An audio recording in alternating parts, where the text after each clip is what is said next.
Notre Dame didn't just land one elite defensive back, they landed two of the very best in the entire 2026 recruiting class on the same day. It is a massive win for Marcus Freeman, Mike Mickens, and this entire coaching staff, and the Irish might not be done just yet. Let's break it down.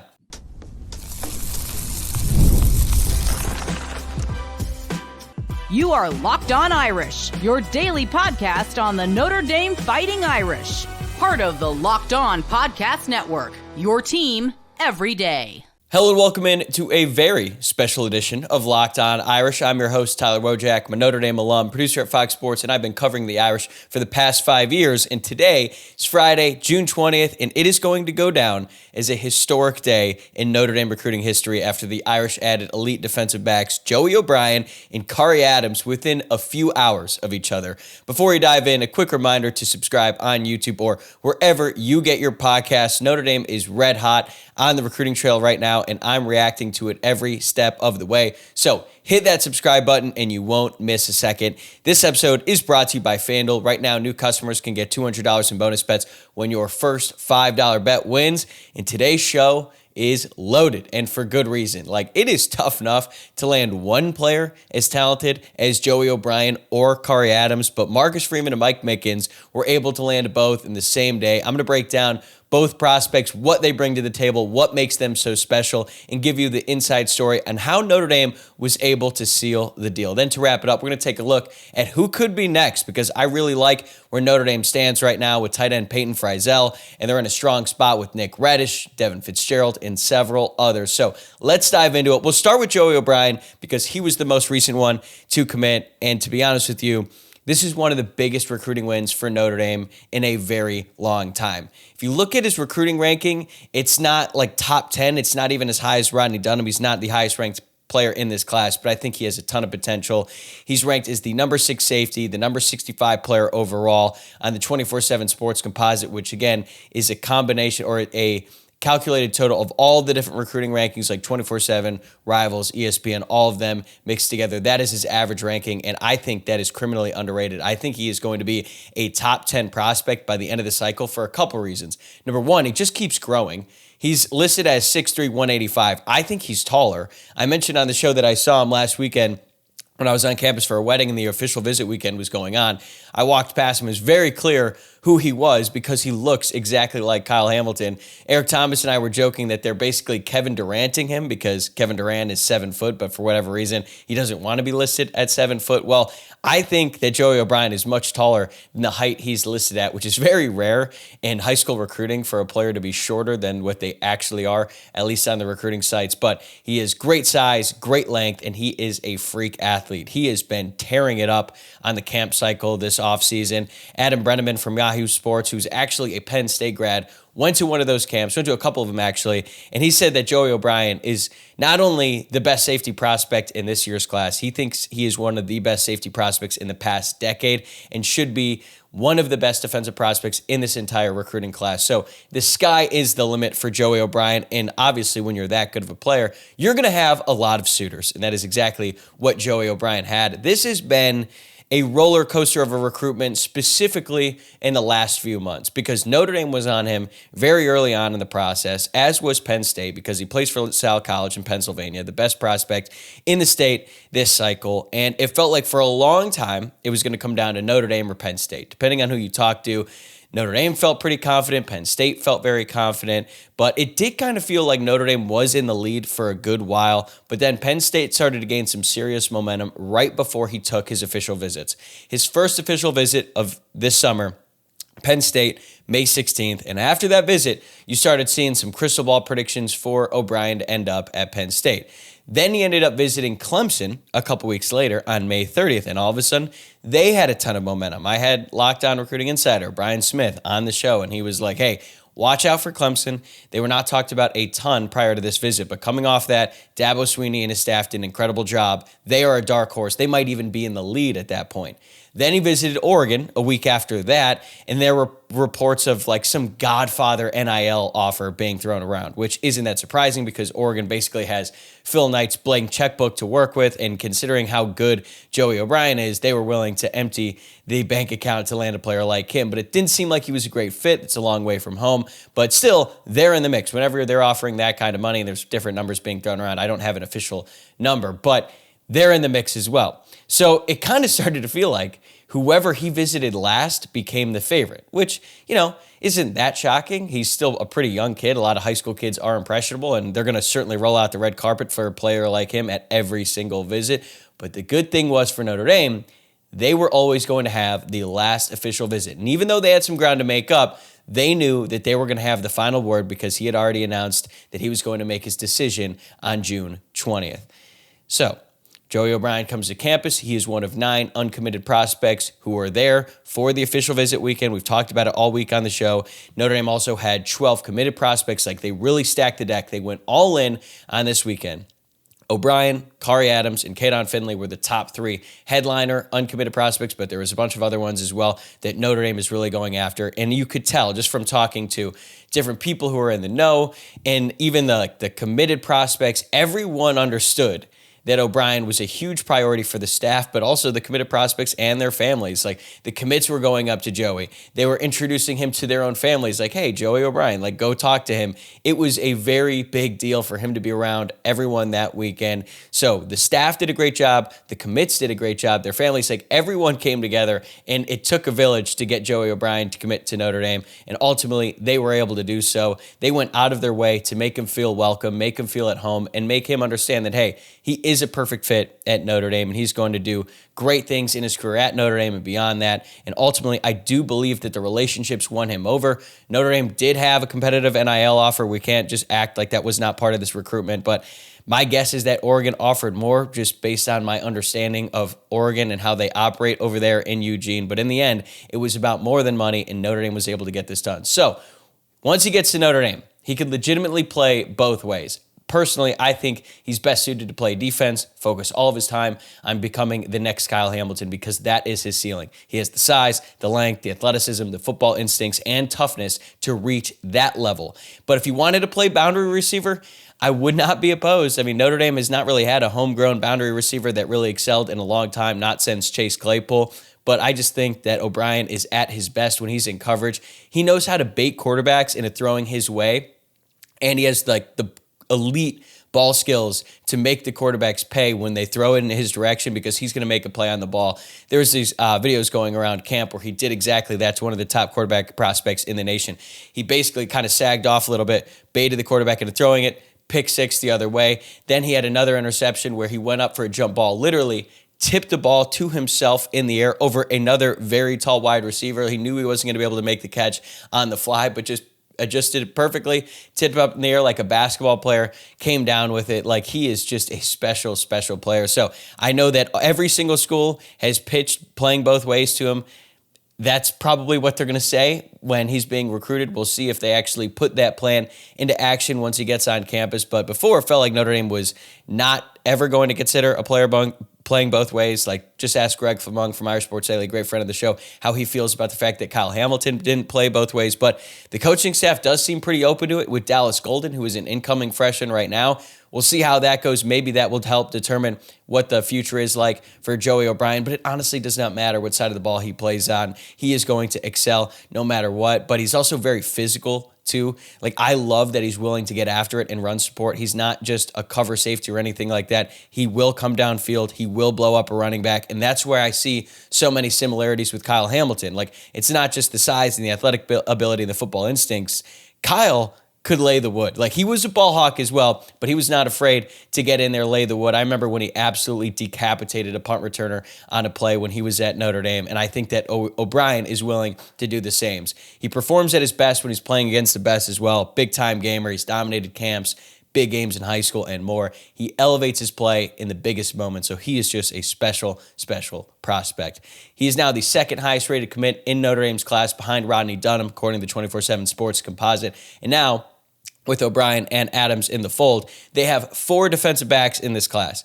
They could probably stop there, and I think that alone could be one of the best defensive backs classes Notre Dame has had in a very long time with Aiden Pouncey, Joey O'Brien, Khary Adams. Like, those are three elite prospects, and then Chasten Smith is the other cornerback who's very talented as well. But I do expect Nick Reddish to join the group soon. We'll talk about him more in segment 3. That would be 5 defensive backs after they took 6 in last year's class. That is a lot. I think that's certainly all they would need in this cycle, but it doesn't really matter, right? The best players are going to get on the field, and there might be some attrition later on, but you cannot afford to miss out on a guy like Joey O'Brien when you are this close. And Notre Dame was able to get it done. They're going to have to fight like hell to keep him, certainly, to remain a part of this class and sign onto the dotted line in December. But every other school, Penn State, Oregon, Clemson, all the schools that were recruiting Joey O'Brien, yeah, they're going to continue to recruit him up until he signs on early signing day. But every single one of those schools would love to be in Notre Dame's position right now with Joey O'Brien verbally committed. But not to be overshadowed, Notre Dame also added another elite defensive back in Khary Adams, who brings an entirely different skill set to the Irish secondary, but we're going to break down why he could be the next Benjamin Morrison or Leonard Moore right after this. Today's episode is brought to you by FanDuel. The NBA playoffs are coming to a close, but every night is delivered highlight-worthy performances, major momentum shifts, and can't-miss moments. Whether it's a game-winning shot or a breakout player, there's never been a better time to get in on the action, and FanDuel makes it so easy to stay in the game before tip-off and live. With player props, performance trends, and same-game parlays, fans have more ways than ever to play smart and win big. SGA and Tyrese Halliburton have been unbelievable this postseason, and you can back them up by betting on their over in points, rebounds, or assists. Plus, after the game tips off, you can even combine live prop bets into a same-game parlay for a chance to win big. All right, Game 7. NBA Finals. First Game 7 of the NBA Finals since 2016 when my Cavaliers knocked off the Golden State Warriors. I remember how nervous I was about that game, and I'm already pretty nervous about Game 7, even though I don't even have a dog in the fight, but I'm about to have a dog because I'm going to give you my pick for Game 7. I like the Pacers plus 7.5. I know the Thunder are at home. They are going to be heavy favorites in this game, but I just think 7.5 is a lot of points to be given this Indiana Pacers team who just won't quit. So if you are new to FanDuel, now is the perfect time to sign up. Head to FanDuel.com and place your first $5 bet. If it wins, you will get $200 in bonus bets. Make every moment more with FanDuel, official sports betting partner of the NBA. So like 99% of the time, if a player as good as Khary Adams commits to Notre Dame, that's going to lead the show.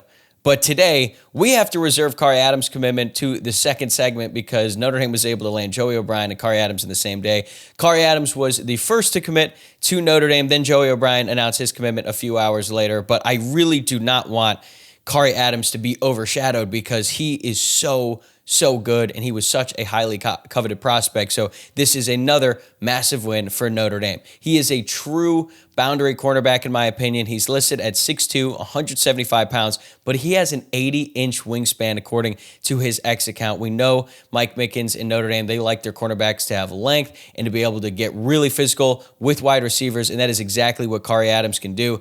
Plays for Loyola Blakefield in Towson, Maryland. He is the number 9 cornerback in the class, the number 75 player overall, according to the 24/7 Sports Composite. But 24/7 in their own player rankings has Khary Adams ranked as the number 3 cornerback in the class and the number 36 player overall. So you're looking at a borderline top 50 prospect. I think that after his senior season, he could be right up there in the top 25 players nationally. Khary Adams' recruitment wasn't necessarily the public roller coaster ride that Joey O'Brien's was, but this was an interesting one because for a long time, everyone understood that Notre Dame was in it, right? Khary Adams was like their big fish at cornerback in this class, but everyone was after him. Notre Dame historically has not recruited the DMV area super well, but with cornerbacks coach or defensive backs coach Mike Mickens, who is an elite developer of talent, an elite evaluator, but also a great recruiter as well. The fact that Notre Dame was in the mix was certainly intriguing, right? They haven't had a player like this, a player ranked as high as Adams, even though Leonard Moore ended up becoming a freshman All-American and Benjamin Morrison did as well. Neither one of those guys are ranked as high as Khary Adams. Same with Christian Gray, who was ranked really high. He was considered a big win at the time. I still think he's a very talented cornerback, but when you compare their recruiting profiles to Khary Adams, Khary Adams is a notch above all of them. So he goes to campus this past weekend, and I feel like the Notre Dame staff was pretty confident going into the visit. A few weeks ago, Steve Wiltfong from On3, he's their national recruiting insider, he said that it was down to Notre Dame and Penn State, and Oregon was kind of lurking, and then Adams had an official visit scheduled for this weekend at Oregon, but coming down the stretch, it did feel like it was Notre Dame and Penn State. But still, they had to absolutely nail the official visit when he got on campus with O'Brien and all those other uncommitted guys, and that is exactly what he did. Adams is not one to reveal a ton after a visit. You know, you have some recruits who are super eager to talk to all the recruiting reporters and give them all the information, give them all the quotes they want. They want to talk about all the cool stuff they did, where Adams was a lot more subdued. He wanted to keep things close to his chest, and I totally understand that. But even though it was a little bit difficult to get a read on where Adams stood, the confidence that was coming from the Notre Dame side was pretty telling to me. And then once it became clear that Adams was not going to take his official visit to Oregon, you knew it was over and Notre Dame was going to get this done. So this is another huge win for Notre Dame on the recruiting trail, but another one in a head-to-head battle with Penn State. And a few years ago, Notre Dame wasn't winning those battles. Drew Aller was a player that Notre Dame offered who ended up at Penn State. Nicholas Singleton famously felt like a silent commit to Notre Dame at one point. He ended up with Penn State. Now, Notre Dame is starting to turn the tide. They get Joey O'Brien, who Penn State was certainly after. They got Tyler Merrill this cycle as well. And now they get Khary Adams in the fold. And this is pretty, it's not quite the same as Joey O'Brien because Joey O'Brien is literally from Pennsylvania. Khary Adams is from Maryland, but that's a lot closer to State College than South Bend. So Notre Dame had to go out of their comfort zone a little bit, go to the DMV, get one of the top prospects in the region, and they have a bunch of talented players in that area of the country this year, and Khary Adams is certainly one of the best. I already said I believe he is a true boundary cornerback. He is an elite athlete, but also very physical. We know that Mike Mickens needs some physicality out of his cornerbacks. Benjamin Morrison was extremely physical. There were some times where I couldn't believe he was getting away with some of the stuff that he was doing on the field, but hey, if the refs aren't calling it, go ahead. And he has the length that Leonard Moore and Benjamin Morrison have. So that is the ceiling for Khary Adams, in my opinion. But I think that Adams is a better athlete than both of those guys. Like Benjamin Morrison was just a technician out there, right? He had the long arms, but he was just so technically sound that guys just couldn't get by him. Leonard Moore, I think, is the same way, but he also has the same physical traits. But Adams has been described as a freak show athlete with personal bests of 2150 in the 200 meter and 10.74 in the 100 meter dash. Like, he has first round draft pick traits: size, speed, raw football ability. He's also a great player on offense for his high school, but this is not a Joey O'Brien situation. I don't think they're pitching Khary Adams to play both ways. He is definitely going to play cornerback. He does play a lot of zone coverage in his high school, so he's probably going to need a little bit of time to adjust to playing man coverage as much as Notre Dame wants, although with Chris Ash as defensive coordinator, we do know that they're going to play a little bit more zone than they did last year and the years prior under Al Golden, but even then, Notre Dame is going to ask their cornerbacks to play man coverage a lot more than a lot of other schools, and I do believe that Khary Adams is capable of doing that, and if he is one-on-one with a player, he can just erase that side of the field. Like, he is just that good in coverage, but he's also very physical, not afraid to come in and help out and run support, and that is a requirement for any cornerback on the Notre Dame roster, so he's going to have to improve his technique in time, but I think that he has all the raw traits that you want to have an elite cornerback, and I just think that by adding Khary Adams, they just add a different caliber of athlete to the outside. And you think about the fact that Leonard Moore played as a true freshman. Christian Gray started as a redshirt freshman. Benjamin Morrison started as a true freshman. Like, it would not shock me at all if Khary Adams was going to see the field very early on in his Notre Dame career. He's going to have to beat out some very other talented players like Mark Zachary and Dallas Golden in the class prior, but he is just that good. So when Adams committed, he was the third defensive back in the class to commit. Then he was immediately followed by Joey O'Brien. So now Notre Dame has two true cornerbacks in Chasten Smith and Khary Adams. And really, Joey O'Brien and Aiden Pouncey, they can play anywhere. I think there is some debate over whether Pouncey is going to play safety or if he's going to play corner. Maybe they try him out at nickel, but he is another elite athlete who I just think that he's going to figure it out in college. So now now that Notre Dame has O'Brien, Pouncey, and Adams, those are three elite defensive backs. I do think Chasten Smith is going to get a little bit overshadowed because of these other three guys in the fold, but he is very good as well. I think that Adams is a boundary corner. Chasten Smith can play field corner. And like I said in segment one, they're still probably probably going to add Nick Reddish. They have a very good chance of doing so. They got to close the deal because Reddish is considering Virginia Tech, but that would be 5 really, really talented defensive backs. So now that Notre Dame has O'Brien and Adams, it is just time that we give a ton of love to Mike Mickens and what he has done in this cycle.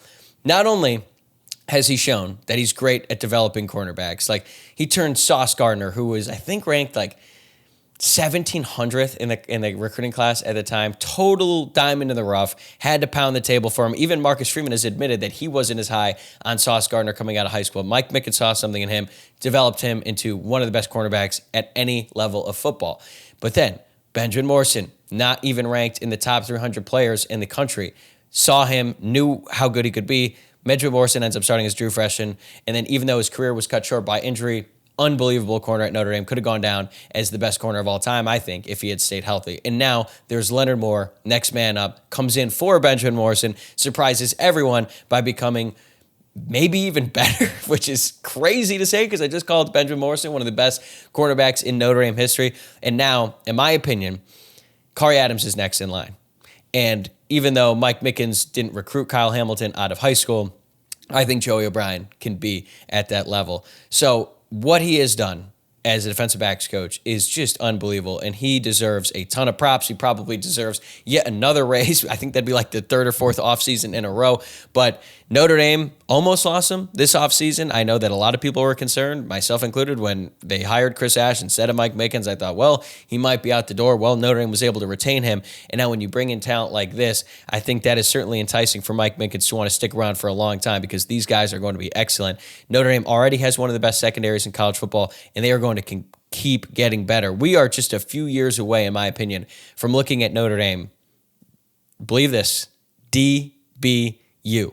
Who would have ever thought that would have been a possibility 10 years ago or even 6 or 7 years ago? That would have been an insane thought because Notre Dame secondary had been a liability for so many years. And now, in large part due to Mike Mickens, it has become a strength of the team. It can only be getting stronger down the road when you add players like Joey O'Brien and Khary Adams. But now that they are officially in the fold, who's going to be next? Because I've got my eyes on a few names, and one of them might commit as soon as Monday. That's next. Is it crazy to start wondering who's next after Notre Dame just landed 2 elite prospects in the same day? Not really, when it's a reality. Okay, so tight end Peyton Fryzel, he is set to announce his decision on Monday, and at this point, I think he is definitely going to go to Notre Dame. Isn't ranked as high as some of the other players that Notre Dame is going after, but they think really highly of him. He is a great pass-catching tight end, which is something that Notre Dame needs. I think that James Flanagan is more of like a blocking tight end who can become a really good pass catcher. I mean, I've already said I think he's going to be the most impactful true freshman on the team this season, but this year they really would like to add 2 tight ends. They might even add 3. We'll talk about Evan Jacobson and Ian Premier in a second here, but I do expect Peyton Fryzel to join the class on Monday, and that would be a big addition because right now they don't have any tight ends currently committed. So that, I believe, is the next domino to fall. After Peyton Fryzel, I'm keeping an eye on wide receiver Devin Fitzgerald, the son of Larry Fitzgerald, who plans to announce on July 5th. After he visited Notre Dame, he canceled his upcoming visit to North Carolina. He is still considering Stanford, and he's also still considering Clemson, but I think that Notre Dame made a great impression on him and his family. Right now, Notre Dame has 2 wide receivers committed in the class with Bubba Frazier and Dylan Faison, but they have put a lot of emphasis on Devin Fitzgerald as of late. They started recruiting him a little bit later than most. They didn't even offer him until early May, but as soon as they offered him, they made him a big priority. They need a big body wide receiver. That's exactly what Devin Fitzgerald is, and even though he might not have the ceiling of his dad, Larry, who is one of the greatest wide receivers of all time, he's a very talented prospect and could end up being this year's Elijah Burris, who was Plaxico Burris' kid, wasn't ranked super, super high, but got on campus and made a huge impression during spring practice and appears to be a lot better than what his recruiting ranking would suggest. So I think Peyton Fryzel, Devin Fitzgerald, 2 next to commit, but also keep an eye on Nick Reddish. Already talked about him a decent amount on today's show. He could announce anytime, does not have a timetable set, at least publicly, but he would be the 5th defensive back in Notre Dame's class. He's not going to have the recruiting profile that O'Brien, Adams, or Aiden Pouncey have, or even Chesson Smith. But this Notre Dame coaching staff loves him. They have been after him for a very long time. And as I've said many times before, if Mike Mickens is in on a defensive back, I am convinced that defensive back is going to be really, really good. And he clearly thinks that Nick Reddish has that type of ability and that type of potential once he gets to college. Notre Dame is in a battle with Virginia Tech, two schools that don't notoriously recruit a lot of the same prospects. And if they do, Notre Dame almost always wins. But Nick Reddish's brother plays for Virginia Tech. There's a lot of family ties there. So this is not a done deal. Notre Dame is going to have to get this over the line, but ultimately I think they will. A tackle, Charlie Tom, did not get offered until this week. I expect him to commit to Notre Dame. Why? Well, he grew up a Notre Dame fan. It's my understanding that his mom went there, and Notre Dame actually offered him when they thought, at least this is my understanding, that Grayson McHugh was going to go to Penn State because after the official visit, he didn't commit. They felt he was a Penn State lean. They needed a tackle in this class, so they sent out an offer to Charlie Tom, but then Grayson McHugh changed his mind, decides, hey, he wants to be part of this class at Notre Dame, committed in just a few days after that. And then Notre Dame was like, well, we still have Charlie Tom, who is literally on campus right now for his official visit as we speak. But I think Notre Dame is willing to take 6 offensive linemen in this class. There's probably going to be some attrition in the future there, but they just keep stacking elite offensive line classes, and I think that Charlie Tom is going to be a nice addition. His recruiting profile kind of reminds me of Alistair Vallejo because no one had really heard of Vallejo. Then all of a sudden, at the beginning of the year, he starts getting flooded with offers. No one had really heard of Charlie Tom. Plays for, he's from Avon in Connecticut. And lately, he's been just rising up the ranks. A lot of schools have offered him. So Charlie Tom is going to rise up the ranks. I think he's going to end up being a part of Notre Dame's class. Then there's Peyton Fryzel, the wide receiver. Notre Dame's number 1 wide receiver on the board. He's currently visiting Texas right now.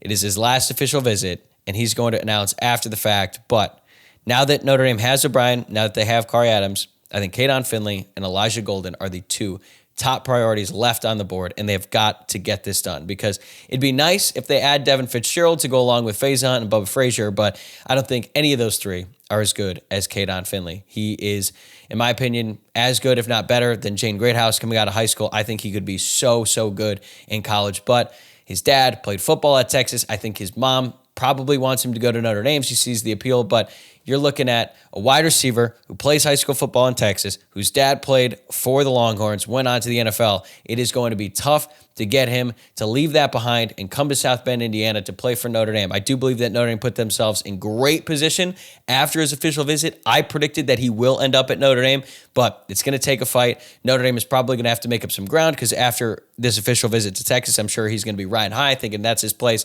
But I do expect Notre Dame's coaching staff to get this one over the line and Peyton Fryzel to be a part of Notre Dame's class. So who does that leave left? Evan Jacobson, tight end. If they're going to add Peyton Fryzel, they're definitely going to take another. I think Evan Jacobson is going to be more willing to commit sooner than Ian Premer, who was on campus this week for an official visit as well, but he was there for a midweek visit. So they would take either one of those guys. I don't know if they'd take all 3. My understanding is that if Evan Jacobson were to commit and then Ian Premer decided in, let's say, late July or August that he does want to be a part of the class, Premer is way too good to turn down, so they'd probably just figure it out and say, yes, we'd love to have you, and then figure out how the pieces work later on. But Notre Dame is in the mix for some very talented tight ends. And then Elijah Golden on campus right now. They need a really good defensive tackle in this class. They already got Tiki Hola. They need a player like Elijah Golden, who's also very versatile. Alabama's after him. Oklahoma's after him. But Notre Dame has been on him for a very long time. They have made him their top priority. Now they just have to get this done. Then there's wide receiver Brayden Robinson. Very interesting situation here because Notre Dame already has 2. They could have 3 with Fitzgerald, 4 with Fryzel, and then Robinson. Will they be willing to take 5? This is something that me and Eric Thomas talked about earlier this week. I think Brayden Robinson needs to make it known very soon if he wants to be part of this class at Notre Dame because these numbers and these spots are filling up fast. He cannot afford to wait. But this is just an unbelievable stretch of recruiting for Notre Dame to land 2 top 100 players in the same day. Both defensive backs, both could be elite. And then you have Fryzel, you've got Fitzgerald, you've got Tom, you've got potentially Fryzel, Reddish, Jacobson, Premer, all these other names who could be committing here in the very near future. Like, enjoy it, Notre Dame fans, because these kinds of recruiting stretches don't really come around all that often. Notre Dame already had a great one in May. They're following it up with another really impressive stretch with very high priority targets. And this is the type of recruiting that we expected from Marcus Freeman when he became the head coach of Notre Dame. We knew he was going to make recruiting a priority. They were going to go after some big fish. And honestly, first couple of years, I think we can all say it hasn't lived up to those lofty expectations, and maybe that's the fault of the fan base for maybe making those expectations a little bit too high. But now we're starting to see it. We're starting to see Notre Dame close on the really, really talented prospects that they have missed out on for so long. Part of that has to do with making the national championship, but I think the biggest reason why is Marcus Freeman and his staff and their tireless dedication to not only recruiting the players that they could always get before, but going after the players that they missed on so many times in the past. And yeah, they missed out on Peyton Bowen. They ended up losing Keon Keeley, Deuce Knight, all that stuff, but they stayed in the fight, and now they are landing some really big names. But that is going to do it for me today in this special edition of the show. Thanks again for watching or listening to this emergency podcast and tuning in all week long. If you have not already, be sure to hit that subscribe button on YouTube. Leave a review wherever you get your podcast. Maybe drop some thoughts in the comments. Let me know, who do you think is next? I'm going to be back on Tuesday of next week with reaction to Peyton Fryzel's decision and more updates as this summer recruiting fireworks continue. Enjoy the weekend, everybody. I will see you on Tuesday.